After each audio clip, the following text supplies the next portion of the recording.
देखिए, महिलाओं में तो जोश है, चूंकि पार्टी के पुराने नेता हैं ललन बाबू और प्रदेश अध्यक्ष भी रहे हैं, लेकिन हमें दुख भी है कहीं न कहीं कि रामचंद्र बाबू मतलब मंत्री बने हैं इसलिए। लेकिन हमारे नेता जो लकीर खींचे थे, रामचंद्र बाबू भी नेता थे और ललन बाबू तो मेरे पुराने नेता हैं, हम लोग समता पार्टी के साथी हैं। तो महिलाएं में नहीं, हर वर्ग में उत्साह है। आपको रामचंद्र बाबू भी अच्छा काम किए हैं, तो एक दायरा बना हुआ है कि एक आगे जाता है तो फिर दूसरों को रास्ता दिखाने के लिए मिलता है। ऐसी कोई बात नहीं, हम लोग सब एक हैं।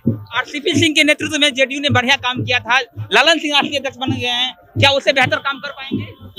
रामचंद्र बाबू ने जो लकीर खींचा है पार्टी के लिए, वो बहुत मेहनत किए हैं, उनसे बड़ी लकीर ललन बाबू को खींचना होगा और वो खींचेंगे। सवर्णों में बहुत खुशी का माहौल है, जिस तरह से सवर्ण समाज है। नहीं, ऐसी बात नहीं है। हमारे नेता रामचंद्र बाबू भी थे, नीतीश जी भी थे, तो सवर्ण क्या है, जात पात में हमें नहीं बटना है, हमको जमात को लेके चलना है। लेकिन ललन जी हमारे समता पार्टी से है, तो जो समता पार्टी के लोग हैं वो विशेषकर ज्यादा खुश होंगे ही।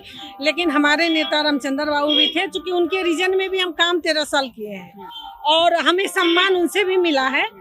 और ये भी प्रदेश अध्यक्ष थे ललन बाबू, तो अभी ललन बाबू राष्ट्रीय अध्यक्ष बने हैं, तो एक मैसेज गया है, अच्छा मैसेज गया है। लेकिन ऐसा नहीं है, रामचंद्र बाबू भी बहुत अच्छा काम। नहीं, हमारे पार्टी जो है नीतीश जी का नेता, नीतीश जी सबका नेता नीतीश जी है, सर्वमान्य नेता है वो। और आप समझिए कि नीतीश जी जात पात में, हम नहीं समझते कि वो जात पात को मानते हैं, इसलिए कि हमारे एक यादव राष्ट्रीय अध्यक्ष रहे हैं, नीतीश जी भी राष्ट्रीय अध्यक्ष रहे हैं, आरसीपी बाबू भी राष्ट्रीय अध्यक्ष रहे हैं। इनको टिक नहीं पाए, शरद यादव की बात कर रहे हैं, वो टिक नहीं पाए, उनको हटा नहीं, हटा नहीं गया। एक समय होता है ना परिवर्तन, अगर नहीं हटाते तो कहते क्या है, अपने लालू जब कहते हैं कि अकेले वही रह रहे हैं, रामविलास जी को लोग बोलता था कि वो परिवार की पार्टी है, तो नीतीश जी तो चेंज करते हैं तो अच्छी बात है ना। आज ललन जी है, कल कोई और होगा। आरसीपी बाबू थे तो आज ललन जी बने, तो एक समय आएगा कोई और होगा। लेकिन नीतीश जी का सोच बहुत अच्छा है, परिवर्तन जरूरी है, इसलिए लोग परिवर्तन किया, हटाया कोई किसी का नहीं। जितने दिन रहे हैं आरसीपी बाबू अच्छे काम किए हैं, चूंकि मंत्री बन गए। नीतीश जी तो अपना पद खुद छोड़ दिए ना। राजद भी आरोप लगाती थी कि आप जदयू जो है कुर्मी की पार्टी हो गया। विपक्ष का जो आरोप है वो हमेशा चलते रहेगा, आरोप नहीं लगाएगा तो विपक्ष होगा कैसे। इसलिए हम नहीं मानते हैं, नीतीश जी के नेता है, नीतीश जी जिसको बनाते हैं हम लोग उनके साथ। आरसीपी बाबू आएंगे, उनका भी जो आदेश है हम लोग मानेंगे। ऐसा नहीं है कि फॉरवर्ड है तो ये नहीं, ललन बाबू है, देखिए सिर्फ फॉरवर्ड ही तो नहीं है, कुर्मी है, यादव है, कोयरी है, कुशवाहा है, हर दलित है, महादलित है, सब साथ में है। तो काम करना है, ललन जी को भी मिलके करना है, उपेंद्र कुशवाहा को भी, हमको भी, आरसीपी बाबू को। लक्ष्य एक ही है कि बिहार का विकास, बस बिहार का विकास हमारा लक्ष्य है। नीतीश जी को नेता बनाना हमारा लक्ष्य। चलिए, पीएम भी बनाना है, पीएम बनाने की मांग हो रही है। हाँ, अगर किस्मत में होगी तो हम कोशिश करेंगे, हमारे नेता है तो हम पीएम सोचेंगे ना। चलिए ठीक है, पीएम भी बनाना है।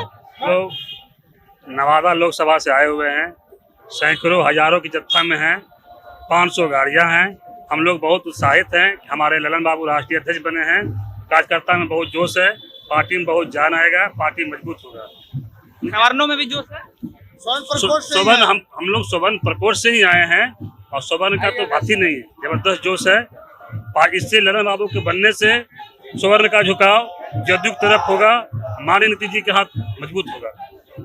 ललन बाबू तो आपके अब नेता बन गए हैं, अब कड़ी मेहनत के बाद कई सालों से वो पार्टी में जुड़े हुए हैं, अब जाकर उनको फल से ही वो शुरू से ही पार्टी में जुड़े रहे हैं और इस पार्टी के लिए काम किए हैं। 1994 में जिस समय समता पार्टी का गठन हुआ था, उसी समय से राजीव रंजन सिंह उर्फ ललन बाबू इस पार्टी के लिए बहुत ही मजबूती से काम करते रहे।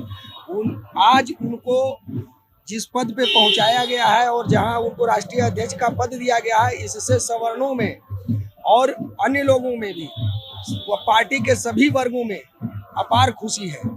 जनता एकदम समझ रही है कि अब ये पार्टी का पुनः एक उत्थान बहुत अच्छे ढंग से होगा और हम लोग सभी कार्यकर्ता एकजुट होकर के काम करें।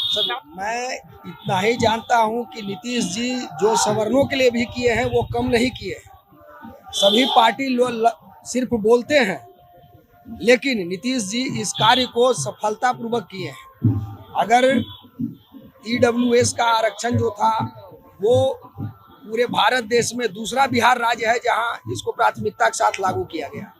अन्य राज्यों से मतलब तुलना किया जाए तो नीतीश जी ने ही इस पर ध्यान दिया।